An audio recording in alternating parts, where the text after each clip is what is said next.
and getting them assets, man. So with that being said, before we get into the crypto, I want to touch on the fact that Nvda has earnings today, right? So Nvda has earnings today, man. My girl got some shares in Nvda. I want her to get some more. I'm gonna wait till after earnings, I believe, to buy them. I want to see what's going on. You know what I'm saying? If they end up beating earnings, I believe Nvidia is gonna push to that 250, 300 for sure. They got the all-time high up here of $236. So if we beat the earnings and we break out, let me go to the daily time frame, see what we really looking like. So we got that. You see that? That's a whole week, man. That's a whole week, right? And so if we end up breaking out, retesting, I think we even go higher, get that 300. But Nvidia is getting to 300, so it's just about where you buy. Yeah. Nvidia is getting out to 300, so it's just about where you buy. And honestly, this range isn't a bad buy right here. I mean, yeah, it could go lower, but if you're thinking about 300, you'll get a bounce. You'll get a bounce, and it's gonna come out in the profit. I want to also say that we already are rejecting off of this. So, like, not to say that these earnings are going to be good, but we already had this major rejection off of this line. That's a good point. We're and this is the daily. Can you go to the time for me. Yes, 4 hours. Sir. Yeah, we rejected clean off of that too. Clean off of it. That was yesterday at 6:30 in the morning. So they know earnings. Let me see. Yep.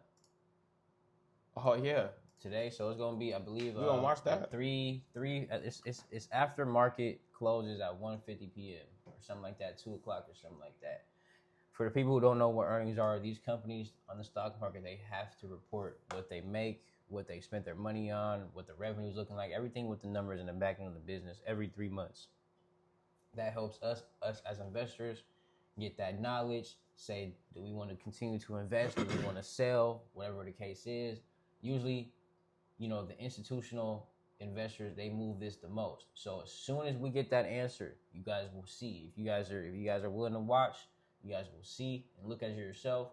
It's gonna go from 223 either this way or this way, and it's gonna move.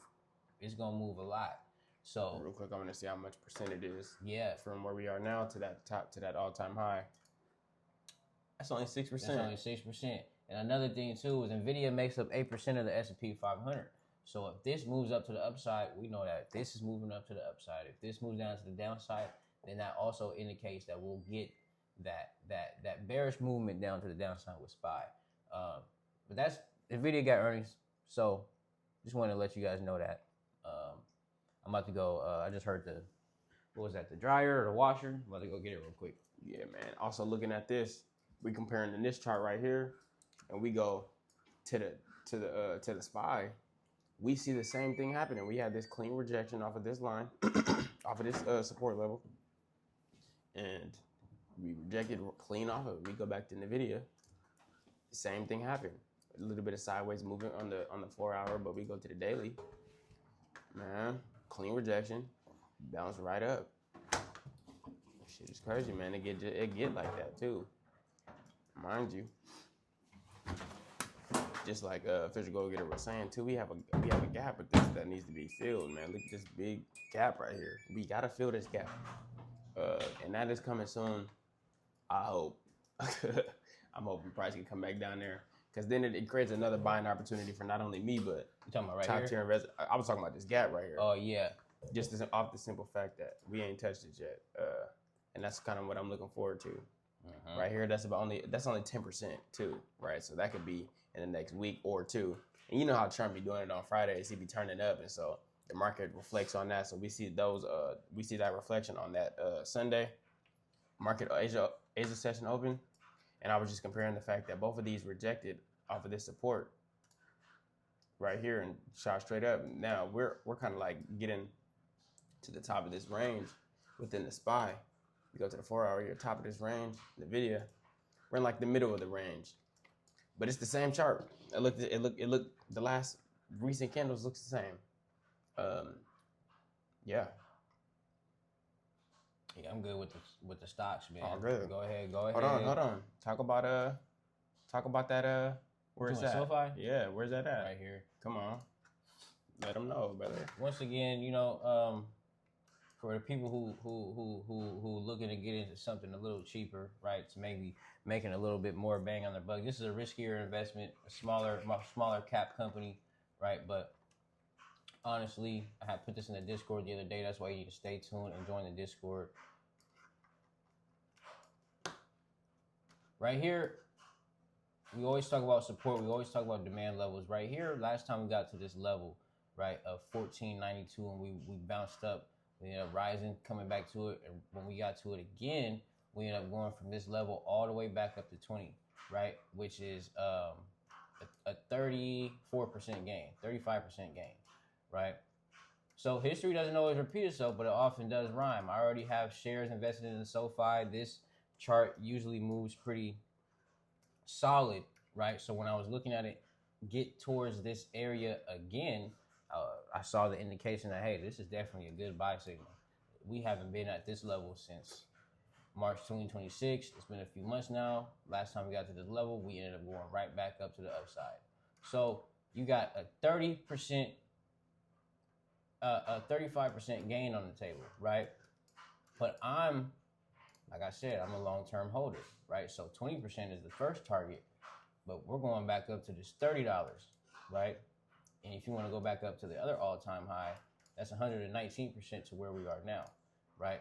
32, right? So I've watched this stock go from the lows of $12 all the way back up to $32, now coming back down to $14. And once again, the market moves in cycles. So if you're looking for a potential 100% gain, like I said, this is a riskier investment. If I have 500 total to invest, I probably only put $100 here and put the rest into, put 200 into VOO and put another 200 into whatever cryptos Flask is suggesting. That diversifies your portfolio for sure. At that point, you got a stock, you got the top 500 companies, and then you got the cryptos, right? So, you want to say anything about SoFi? I know you've been looking at it too a little bit. Yeah, just off the simple fact that you had called this before, right? Mm-hmm. And we seen how it went, especially also with the lift play, right? Mm-hmm. We had seen how that went. So Fisher Go-Getter coming down with the top tier analysis, man. Also, I'm glad you brought up lift. So look. If you guys got our, long story short, man, Lyft is down, right? Lyft been down all year. I haven't really been looking too much at the company, but on the news of the company, but they have earnings coming up Wednesday, August 12th. They just missed their earnings on May 7th. Let me see how much they missed it by. They reported 1.65 billion revenue, and they beat the revenue. So the estimate was 1.63 billion, right? So they beat the revenue. I don't know what the surprise is. Surprise what? Surprise. I'm not sure. Damn. Yeah, I'm not sure. Damn. I don't even know what that's indicating, what that's talking about. But they beat the revenue though. Let me see if there's anything. Maintain neutral. Lyft price target cuts of $14.50 from $19. So you got top investors cutting the price target. Uber and Lyft are the competitors. And Uber Lyft just beat $74. They beat their earnings, but they were surprised. They reported less than expected by 800,000, I believe. So they estimated 13.8, reported 13.2 billion. They wanted 13.28. So when you look at these earnings, like Lyft right now, like Uber right now, I think this is at a good buy opportunity, right? You got we're on a daily time frame. This is how I would look at it myself. This is a quality company. You probably used Uber the other day. I used Uber the other week. Uber's still Uber, right? So they're down 30% from their all-time high of $100.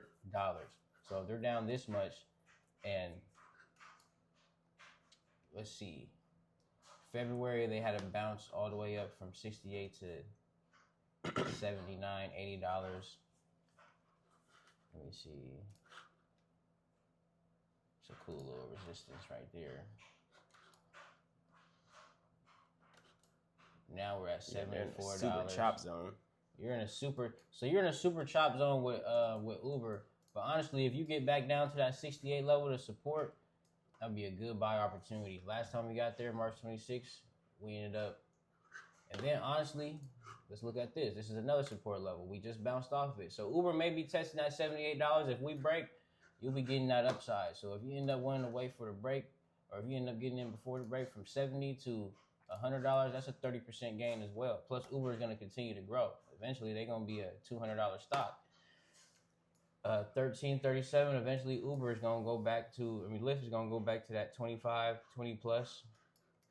So if you're looking for cheaper stocks, if you're looking for riskier moves, but still quality companies, but cheaper stocks that haven't proven themselves just as quite as the Microsoft, Nvda, Apple, all these companies, look, you got to buy these guys at low quality prices. That's how you get the asymmetric risk. What's asymmetric risk? The fact that we didn't drop all this way low, and now you got 30%, 100% on the table to the upside, right? So if you end up getting in Lyft, $12, say you just put $50 in there, 100% gain, you can turn your 50 to 100 over the next few months, right? Or however long, right? 100 to 200. Now, if you put 1,000 in there, if you got a little bit more money, you want to do that. It's two bands that you just accumulated. So